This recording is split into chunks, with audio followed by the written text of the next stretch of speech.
Salut à tous, on se retrouve pour le second opus dédié donc au Basher BZ444 d'Hobby King et cet épisode sera donc consacré au premier tour sur piste du BZ444. Allez, let's go! Donc aujourd'hui, on va faire simple, pas de blabla inutile. Donc je vais laisser tout de suite place aux images donc de ce BZ444 que j'ai testé plus dans des conditions de bashing que des conditions de course, car c'est sur une piste de BMX avec un revêtement peut-être pas forcément adapté à l'échelle 1/10, mais comme vous allez pouvoir le constater, il y a de quoi bien s'amuser quand même. Allez, à tout de suite.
Donc nous voici de retour après une très bonne après-midi complète passée donc à utiliser ce BZ444 Pro Hobby King sur une piste donc de BMX comme vous avez pu le constater. Donc tout d'abord petit check extérieur donc de ce BZ444. Donc d'un point de vue donc extérieur, vous avez vraiment c'est simple, rien de cassé, rien d'abîmé. La carrosserie est toujours nickel. L'aileron est également nickel, en très bon état. Des amortisseurs qui ne fuient pas. Vous n'avez aucune pièce d'abîmé, aucune pièce de cassée. Bien entendu, donc le châssis a été baptisé, a reçu ses premières cicatrices, si l'on peut dire. Mais donc c'est tout à fait normal donc pour un châssis tout terrain. Mais donc je le répète, il n'y a vraiment rien à signaler après donc une après-midi complète d'utilisation, tout du moins sur l'extérieur de ce BZ444 Pro. Donc sans plus attendre, on va passer donc au cœur de la bête. Donc on va examiner donc l'intérieur de ce BZ444.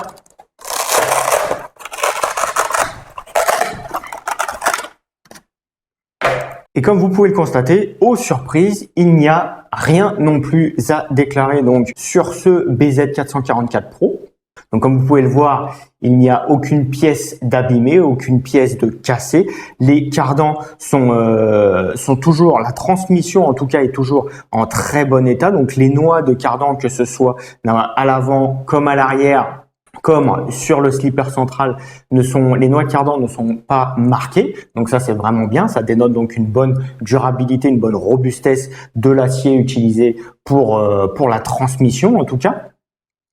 Donc d'un point de vue transmission, d'un point de vue cardan, il n'y a vraiment rien à signaler. D'un point de vue engrenage de la transmission, il n'y a également rien à signaler. Donc j'ai retiré le cache là de protection. En dessous, on peut très bien voir les dents sont tout juste marquées, sont à peine marquées. Donc ça c'est plutôt un très bon point donc d'un niveau transmission. En ce qui concerne dans toutes les biellettes de réglage, pareil, il n'y a vraiment aucune remarque à faire là-dessus. On voit bien donc que les biellettes sont bien entendu surdimensionnées, sont oversized. Donc ça dénote également d'une très bonne déjà qualité et d'une très bonne durabilité de l'ensemble. Donc comme je le disais, même après donc une après-midi complète en usage musclé, le châssis n'a pas pris de jeu. Il n'y a pas donc de jeu excessif ou de jeu tout du moins supplémentaire qui est venu se mettre donc sur les pièces en mouvement de ce châssis. Comme je le disais également, donc les amortisseurs en alu sont totalement et parfaitement étanches. Il n'y a aucun problème de ce côté-là. Donc on a bien affaire donc à un châssis de haute qualité qui dénote donc une durabilité et une performance tout à fait honorable, voire même vraiment très très bonne. Donc maintenant, on va passer à l'électronique, si l'on peut dire. Donc d'un point de vue cerveau de direction, donc comme je le disais dans la vidéo de présentation, vous avez un cerveau de direction type low profile qui est d'un niveau de performance et de qualité assez élevé, car vous avez donc un cerveau qui est vraiment très réactif, qui a un bon centrage. Donc d'un point de vue pilotage, c'est un vrai régal donc d'avoir des cerveaux de ce type-là, car on sent vraiment qu'on est maître de la direction. Donc chaque petite correction sur la direction a son impact, et surtout cette correction est effective vraiment très rapidement de par la vitesse d'exécution donc du cerveau. D'un point de vue couple moteur-variateur, je n'ai vraiment rien à reprocher à ce combo. C'est un combo type Sensord, donc avec le capteur, vous avez donc une souplesse et une reprise qui est vraiment appréciable sur ce combo. Le variateur et le moteur ne chauffent quasiment pas ou chauffent très peu.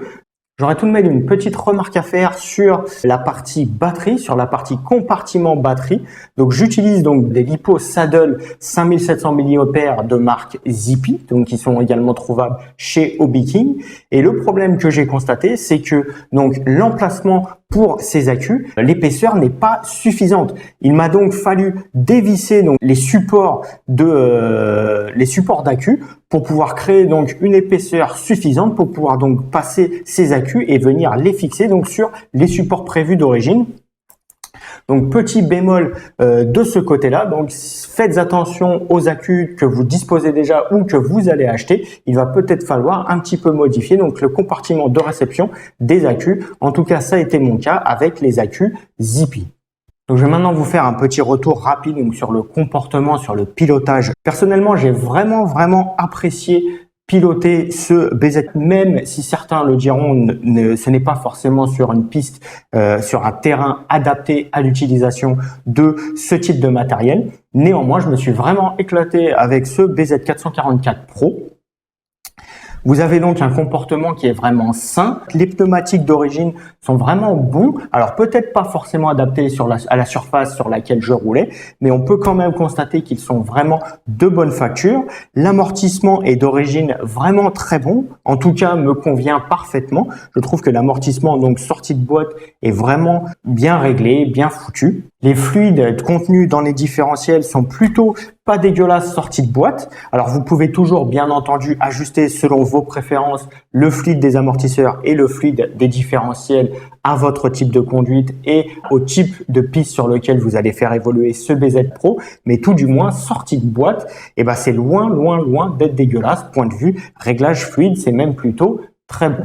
Ensuite, pour revenir sur le comportement donc global de ce BZ444, comme je le disais, vous avez un comportement très sain de la machine, que ce soit sur le sol ou en l'air.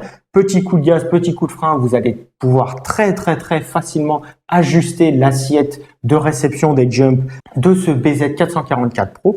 Comme vous avez pu le constater dans la vidéo, c'est des jumps qui sont pas forcément à la taille adéquate pour ce type d'échelle, mais ce BZ444 Pro les a parfaitement bien encaissés, que ce soit sur les appels des jumps, sur les réceptions des jumps, ou même comme je le disais donc en l'air. Il n'y a vraiment aucun problème avec ce BZ444 Pro. On sent vraiment un potentiel dans ce BZ444 Pro.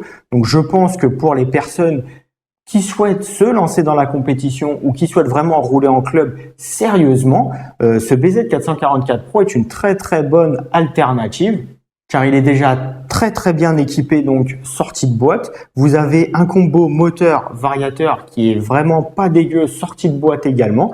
Tout ça pour un prix très contenu, comme à l'habitude d'Hobby King, mais ça fait toujours plaisir de le faire remarquer, car ce BZ444 Pro, je pense, vaut vraiment le détour pour qui souhaite avoir un modèle performant, fiable et robuste, tout en gardant un prix contenu.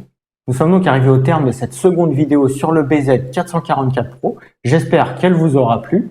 N'hésitez pas à cliquer sur mon petit logo pour vous abonner si ce n'est pas déjà fait. Il me reste à vous souhaiter un bon week-end et une bonne semaine et on se retrouve très bientôt pour une nouvelle vidéo. Allez, salut!